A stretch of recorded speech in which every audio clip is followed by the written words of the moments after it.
Ta mère a bien raison à ton sujet. Lorsque cette phrase s'invite dans un échange, souvent par surprise pour celui qui la reçoit comme une gifle, le temps peut vite tourner à l'orage. Elle est rarement utilisée pour faire un compliment, mais plutôt pour appuyer là où ça fait mal.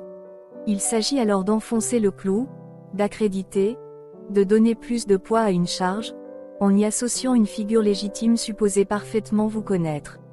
Du lourd, donc. Il semble que cette formule soit davantage employée par les femmes pour étayer un reproche fait à un homme. Autant le dire tout de suite. Convoquer la figure tutélaire et intouchable de la « maman » comme témoin de l'accusation sera le plus souvent perçu comme un coup bas de la pire espèce. Pourquoi cette remarque met-elle les garçons en rogne? Et pourquoi cette rhétorique peut-elle les pousser à couper court à tout dialogue, ce qui n'est jamais bon? Les phrases absolues, les sentences définitives associant les proches de l'autre jusque dans son intimité ne sont jamais innocentes. Elles vexent, elles blessent comme des flèches tirées dans la partie la plus intime du cœur. Certaines formules laissent des cicatrices qui ne s'effacent jamais. Une maman possède toujours une place à part dans la vie d'un homme, mais pas forcément celle que vous croyez, mesdames. Chacun place sa mère où il le veut dans sa vie, en fonction du passé, du ressenti, de sa nature et de son caractère, mais c'est toujours assez loin du cliché dans lequel on caricature trop souvent ce lien unique. Le fait est que beaucoup d'hommes acceptent mal que l'on s'immisce dans cette relation, encore moins pour la détourner et en faire une arme. Cela nous renvoie aussi à l'image du petit garçon dans laquelle certaines aiment trop souvent nous enfermer, avec pour effet de nous énerver sérieusement et de provoquer un rejet. Nos mamans nous donnent la vie, c'est indéniable, mais elles ne sont pas les seules à nous faire grandir. Il faut vraiment arrêter de nous réduire à ce raccourci, cette image des éternel petit garçon que la mère a changé et nourri au sein. Même si c'est une réalité, l'importance que l'on donne à cette étape de l'existence et son rappel systématique finissent par se retourner contre le beau sentiment de reconnaissance qu'elle devrait logiquement provoquer. Face à cet hypothétique jugement maternel, la réaction sera donc d'autant plus forte que celui-ci nous renvoie à quelque chose que beaucoup d'entre nous fuient sans le dire. S'en servir peut s'avérer franchement contre-productif. Souvent, confronté à ce qui s'apparente davantage à une attaque qu'à un argument, l'homme sera tenté de se fermer, de couper les ponts, et de qualifier celle qui lui aura balancé cette grenade d'ennemi. Vous pouvez bien sûr continuer à utiliser ce genre d'argument, mais vous devez vous attendre à ce qu'il vous coûte très cher. J'ai besoin d'une moto. Ben voyons, vous avez besoin d'une moto. Là, tout de suite. Évidemment, messieurs, il vous en faut une puissante qui fait du gros vroom. Gardons-nous d'affirmer hâtivement que cette phrase est forcément une escroquerie parce qu'il est vrai que parfois, des gens ont réellement besoin d'une moto.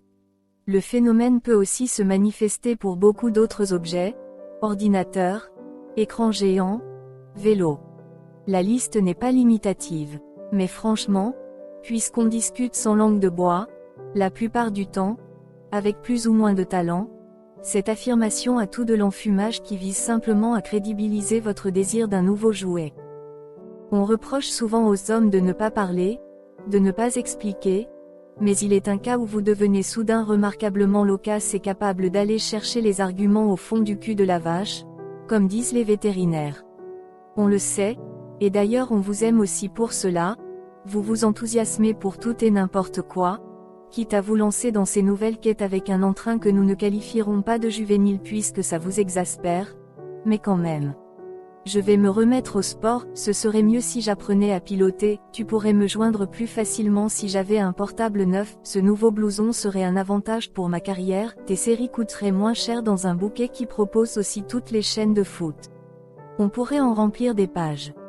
Pour aborder ces sujets soudain urgents, vous usez toujours de la même tactique. Vous vous approchez, vous faites semblant de vous intéresser à quelque chose dont vous n'avez strictement rien à faire d'habitude, genre ce que l'on cuisine, la façon dont on se maquille ou nos vêtements, et, avec un ton qui se veut détaché, vous lâchez un truc supposé être gentil mais qui tombe souvent à plat, tu coupes vachement bien les carottes, ou, super tes nouvelles chaussures, alors qu'elles ont 2 ans, et vous passez directement à l'offensive, tu sais, j'ai pensé à un point important. Messieurs, on vous connaît. On vous voit jouer avec des chiens, applaudir parce qu'un de vos semblables a mis une sphère en peau de vache dans une cage en corde, ou prendre un air d'expert en buvant votre 6e bière. On est sympa, mais on n'est pas complètement stupide non plus. Ce qui nous énerve, ce n'est pas que vous ayez ce genre d'envie, cela nous arrive aussi. On pourrait disserter sur le pourcentage de nos envies à nous qui concernent la séduction et la famille alors que les vôtres n'ont souvent pour but que de vous amuser. Tout est une question de point de vue. Non, ce qui nous attriste, c'est que vos désirs soudains doivent fréquemment s'épanouir au détriment d'autres priorités. On croise régulièrement des hommes qui rognent sur le confort de leurs proches, ou même sur le financement des études de leurs enfants, pour se payer une voiture ou partir en trek avec des potes. Et là, ce ne sont plus des envies, c'est de l'égoïsme. Qu'est-ce que t'as fait à tes cheveux? On ne le dira jamais assez. Votre coiffure, mesdames, est une carte maîtresse dans le jeu de votre séduction. Chacun ses goûts, mais je ne connais aucun homme qui n'accorde pas une importance, même inconsciente, à vos sublimes crinières. Courtes, longues, brunes, blondes, rousses, lisses ou bouclées, peu importe. Déroulées en longues boucles ondulantes, coupées à la garçonne, ramassées en chignon impeccable, vos cheveux sont l'objet de nos regards et affolent le désir. Quel homme n'a jamais rêvé d'y perdre ses doigts ou d'avoir la chance de les respirer? Les icônes féminines accèdent aussi au firmament de la gloire grâce à leur coiffure. Ne sous-estimez jamais son importance à nos yeux. Pour les scientifiques qui étudient notre espèce, vos cheveux sont même classés dans les caractères sexuels secondaires, c'est dire leur importance. Mais voilà, poussé par une constante envie de changement, vous vous acharnez à varier les coupes, les styles et même les couleurs. J'ai des copines que je ne reconnais pas d'une fois sur l'autre et qui, à force de tenter toujours plus dans une surenchère sans fin, me feraient même vraiment peur si je les croisais dans une rue sombre. Nous savons que vous avez besoin de vous réinventer régulièrement. Beaucoup de femmes, quand elles ont le moral en berne ou à l'occasion d'un changement de vie, foncent chez le coiffeur. Pas question de vous blâmer de ce qui peut vous faire plaisir, mais il faut que vous compreniez un point qui conditionne notre réaction. Certains hommes adorent le changement perpétuel, d'autres se foutent complètement de votre arrangement capillaire crânien, mais la plupart d'entre nous n'aimons pas le changement, surtout quand on apprécie ce qui existe déjà. Quand on aime quelque chose, ou quelqu'un, on se méfie de ce qui peut l'altérer. Donc, il n'est pas tant question de dissuader les hommes de lancer « mais qu'est-ce que t'as fait à tes cheveux ?» que de vous supplier, de vous implorer de ne pas nous placer dans la situation d'avoir à le dire. Parlez avec votre compagnon, demandez-lui. Consultez-le. S'il adore vous découvrir avec une tête différente toutes les 3 semaines, alors allez-y franchement. Tentez même la boule à 0 ou la barbe et la moustache. Mais dans le cas contraire, par pitié, prévenez avant de vous métamorphoser. Beaucoup d'entre nous sont comme des fauves et si notre dompteur, soigneur change de parfum ou de tête, on peut ne pas le reconnaître et être tenté de le dévorer quand il rentre dans la cage.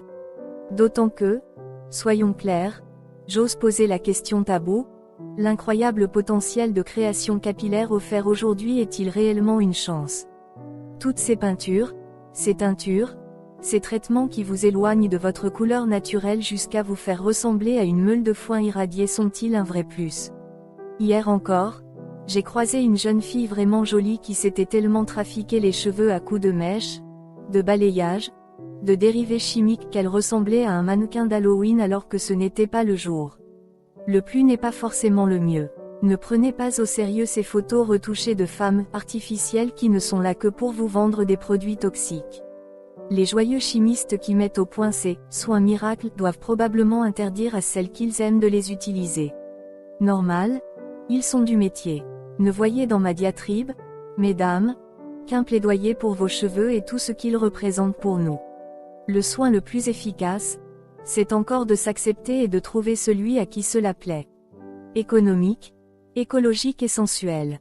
C'est juste une copine. Pour cette phrase, Pascal et moi n'avons pas réussi à parler d'une seule et même voix. Ce n'est pas un problème. D'un côté, il y a le vieil adage féminin qui affirme que lorsqu'un homme fréquente une femme, ce n'est jamais innocent, sauf s'il la connaît depuis son enfance. De l'autre, le point de vue masculin clame qu'il faut arrêter de voir de la séduction partout, que parfois, Nos meilleurs potes sont des filles et que cela ne veut pas dire pour autant que l'on couchera avec. Le débat est passionnant, d'autant que le point de vue peut s'inverser lorsque c'est vous, mesdames, qui nous déclarez « c'est juste un copain ». Pascal et moi sommes d'accord sur un point essentiel, tout est affaire d'honnêteté, d'abord envers soi-même. Si on analyse un peu plus en profondeur la nature des liens qui nous attachent à c'est juste une copine, il est possible, en notre fort intérieur, de comprendre ce qui nous motive vraiment.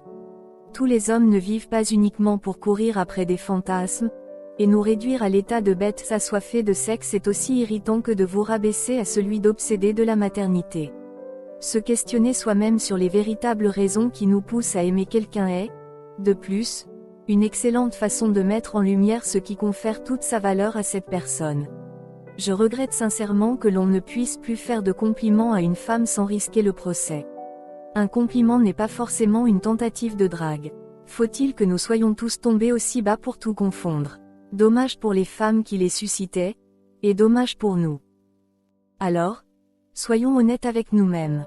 Pourquoi avoir cette copine ou ce copain? J'ai moi-même beaucoup d'amis sans qu'il y ait la moindre ambiguïté. Pour quelle raison? Sans doute parce que j'ai Pascal dans ma vie, et que je suis heureux avec elle.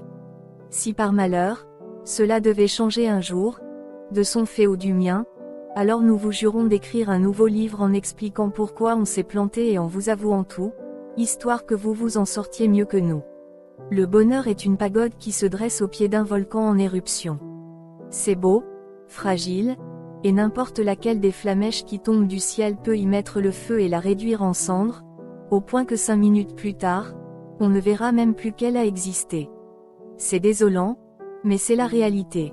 Alors encore une fois, tout repose sur une honnêteté personnelle et une confiance réciproque. Chacun est libre de ses choix, chacun peut aimer ou juste coucher avec autant de personnes qu'il ou elle le désire. Le tout, c'est d'être cohérent.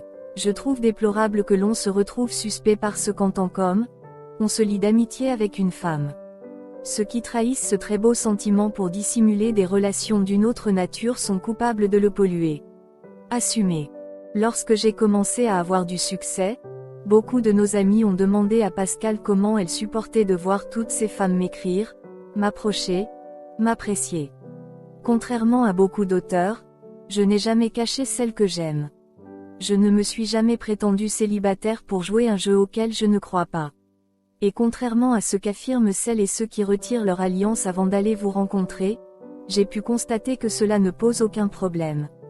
Alors n'ayez pas peur d'avoir des copines ou des copains, ne vous privez pas de ces amitiés auprès de l'autre sexe qui sont autant de fenêtres ouvertes sur la vie. Je vais t'aimer comme personne avant. Chers confrères, parlons un peu entre mecs. Une sorte de conversation de vestiaire. Suivant les âges et le niveau d'éducation, cette phrase, quand il s'agit de sexe, peut prendre diverses formes. Je vais te sortir le grand jeu, je vais te faire oublier tout ce que tu as connu avant, tu vas vivre la nuit de ta life, je vais te déboîter, etc. Autant vous le dire tout de suite, les amis, même sous le coup des hormones en fusion, interdisez-vous ce genre de propos. C'est au minimum prétentieux, et de toute façon d'une grossièreté absolue. Ces accès de certitude supposés annoncer un exploit sexuel à venir sont ridicules et nous renvoient bien avant l'âge de pierre, à l'époque où l'homme était encore un mollusque.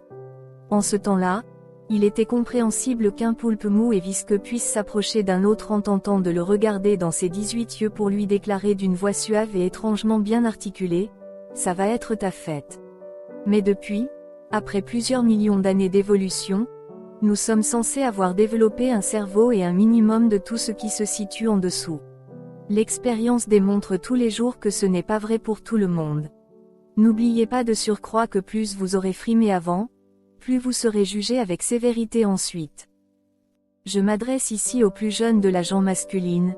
Il faut que vous compreniez que les femmes ne fonctionnent pas tout à fait comme nous sur le plan des relations physiques. Même si parfois elles ne sont pas moins animales que nous, et tant mieux si c'est ce qu'elles souhaitent, sur la durée d'une vie, elles finissent par donner toute sa place aux sentiments. Les plus évoluées d'entre elles, comme chez nous d'ailleurs, en prennent conscience assez tôt.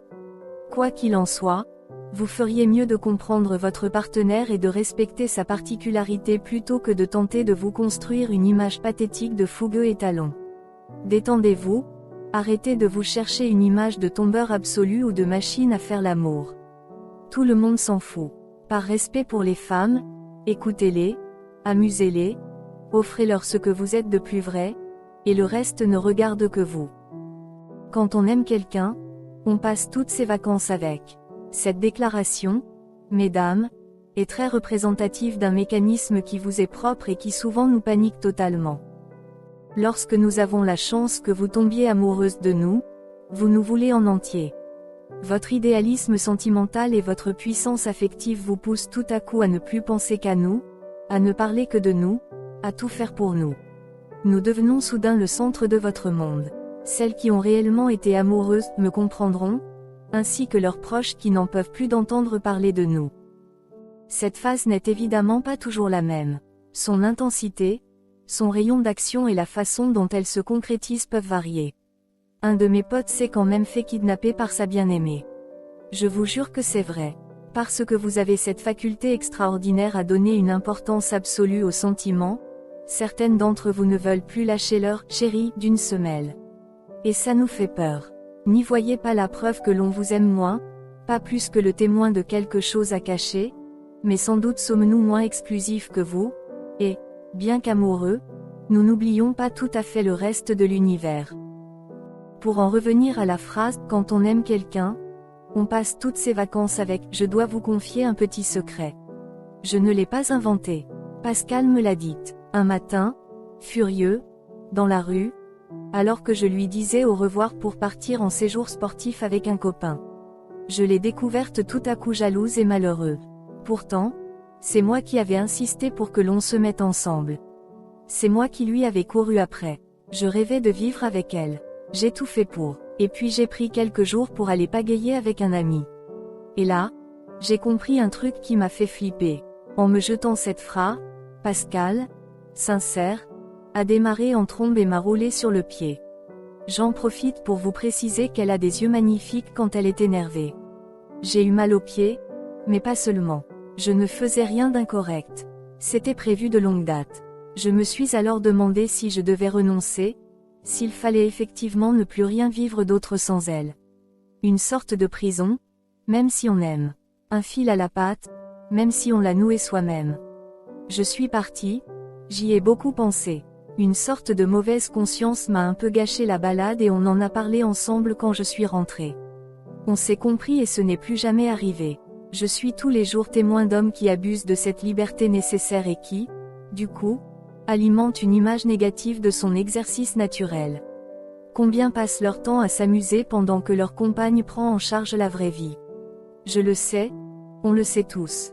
Devons-nous cependant être condamnés pour eux? D'autant que quelques années plus tard, quand la phase « tu es à moi » ne t'éloigne pas, ça paie? Vous êtes bien contents, mesdames, de vous faire des week-ends entre filles, et c'est génial.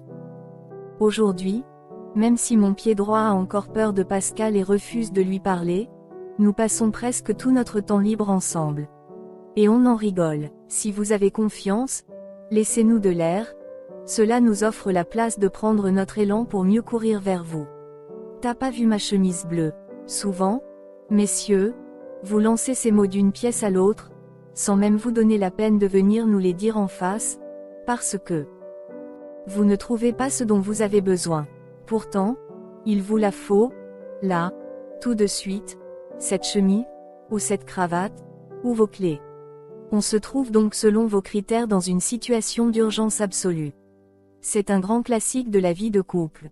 La situation peut aussi se décliner alors que vous cherchez des papiers importants, un courrier égaré, ou pire, un outil dont vous êtes le seul à vous servir et que nous serions quand même coupables d'avoir déplacé. Quoi qu'il en soit, vous en avez une nécessité impérative et immédiate. Votre réaction est toujours la même.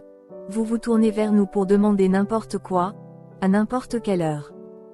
Ce schéma de phrase est symptomatique et révèle deux aspects essentiels de votre personnalité. 1. Souvent, vous ne savez pas ce que vous faites de vos affaires. 2. Vous êtes viscéralement convaincu que c'est à nous de nous en occuper. Le précieux document sera sans doute bientôt retrouvé dans un endroit totalement inapproprié, ou dans votre poche. La chemise est vraisemblablement dans le panier à linge sale ou roulée en boule au fond du coffre de votre voiture.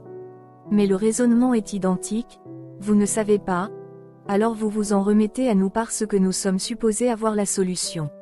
Le phénomène s'amplifie encore quand nous avons eu des enfants avec vous. Soudain, nous sommes promus au rang de blanchisseuses express, de rangeuses expertes et d'archivistes à un niveau proche du doctorat.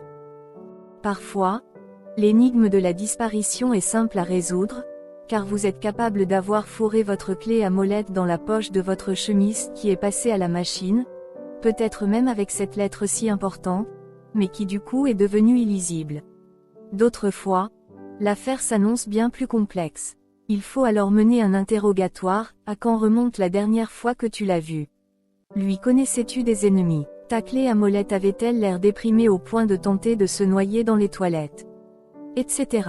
Bref, ce genre de comportement de temps en temps peut s'avérer un travers charmant qui nous fait beaucoup rire, mais à répétition, c'est carrément gonflant.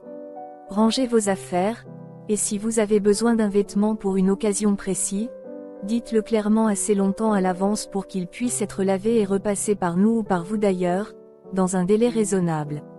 Puisque nous en sommes là, demandez-vous pourquoi. Assez souvent, on vous réplique, je ne suis pas ta bonne. L'enlacer outrageusement en mettant « mon » devant son prénom. Les femmes ont une capacité à s'attacher hors norme. Tant mieux pour nous. Nous avons besoin de votre inépuisable réserve d'affection, de cet engagement absolu dont vous êtes capable par amour. Se sentir aimé est un luxe, un soutien, une force, un bonheur, et un privilège rare. Mais si le sentiment est magnifique, la façon de le manifester est parfois plus surprenante. Parfois, dans la rue, les amoureux se tiennent par la main. Certains hommes manifestent leur lien avec leur compagne en la tenant par la nuque, ce qui s'apparente à montrer ouvertement une sorte d'emprise physique.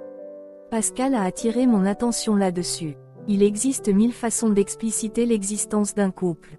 Nous connaissons des copines qui sont de véritables lierres, des plantes grimpantes qui s'enroulent, enlacent, s'attachent aux bras, aux fesses, au torse, n'importe où, n'importe quand.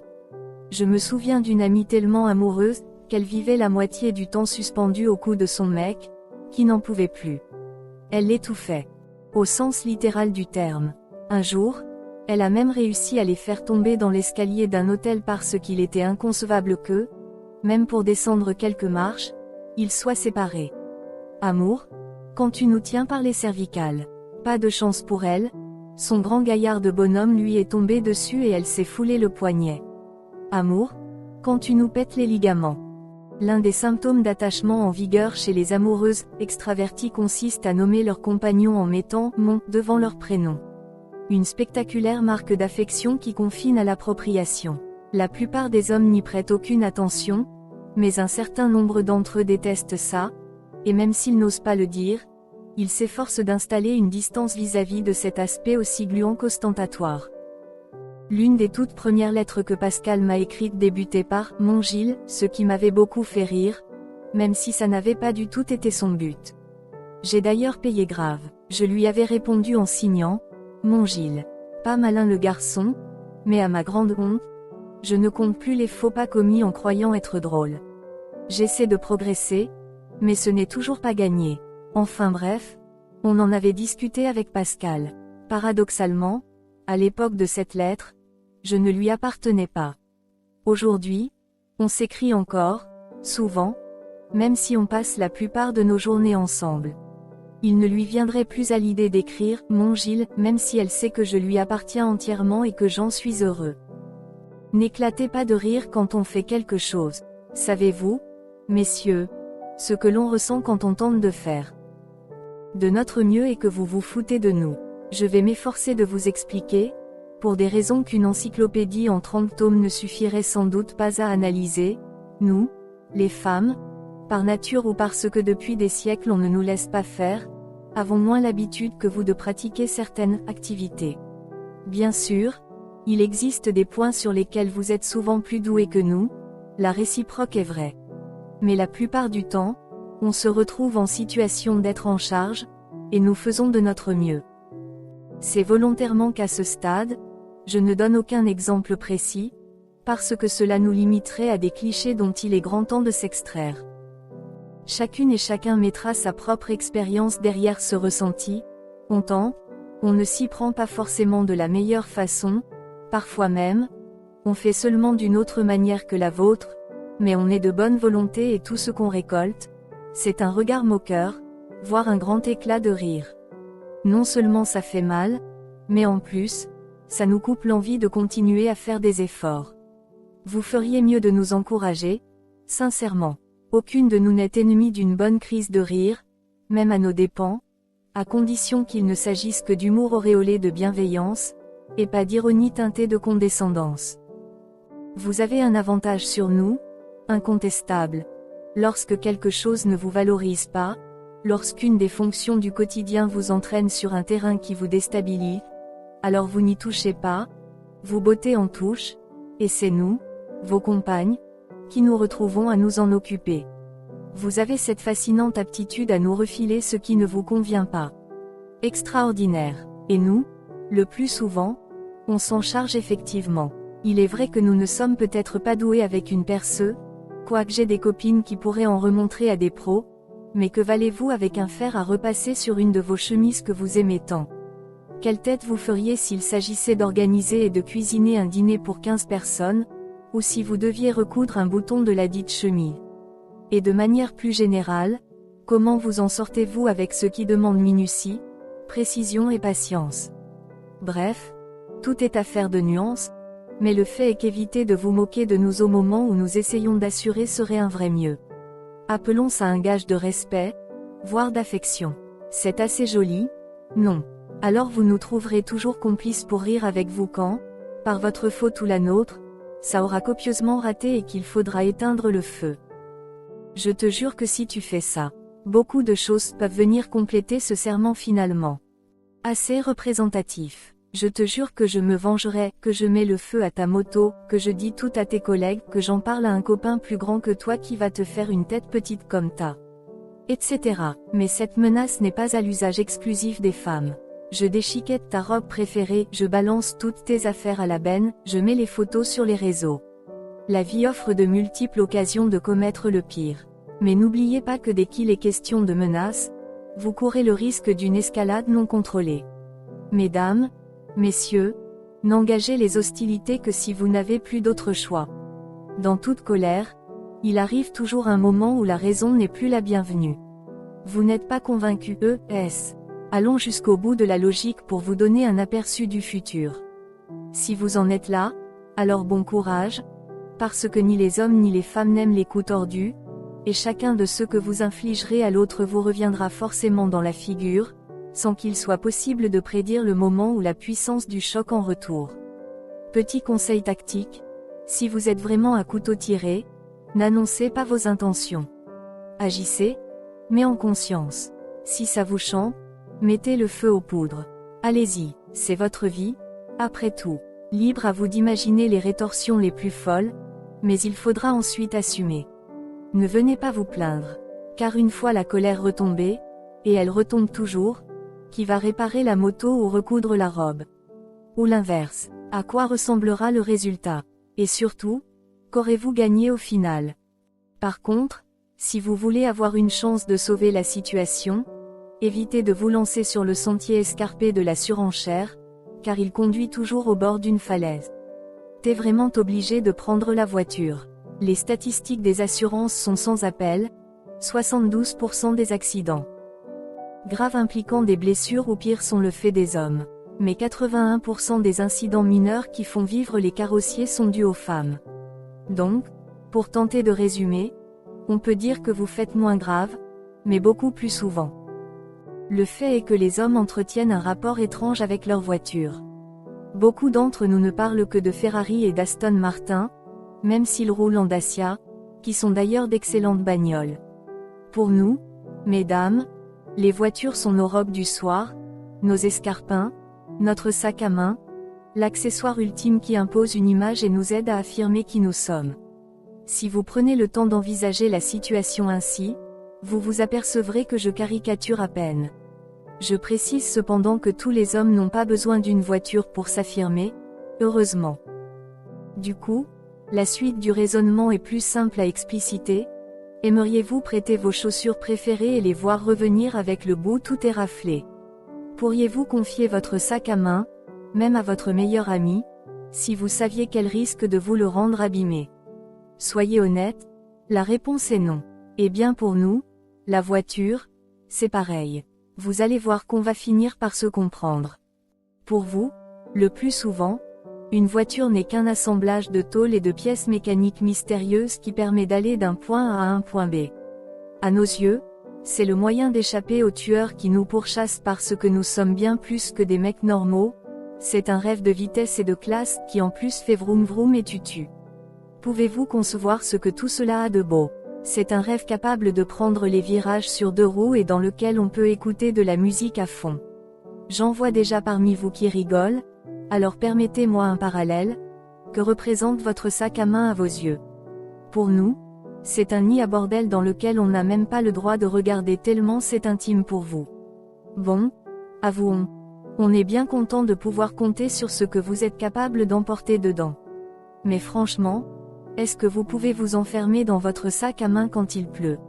Y a-t-il de la lumière, de la musique dedans? Je vous propose donc de mettre fin à cette grande incompréhension réciproque. Ne vous foutez plus de nous avec nos bagnoles et on respectera vos sacs à main. Apprenons à nous prêter nos affaires. PS. Et si vous mettiez un klaxon et un gyrophare sur votre Vuitton? Trop classe.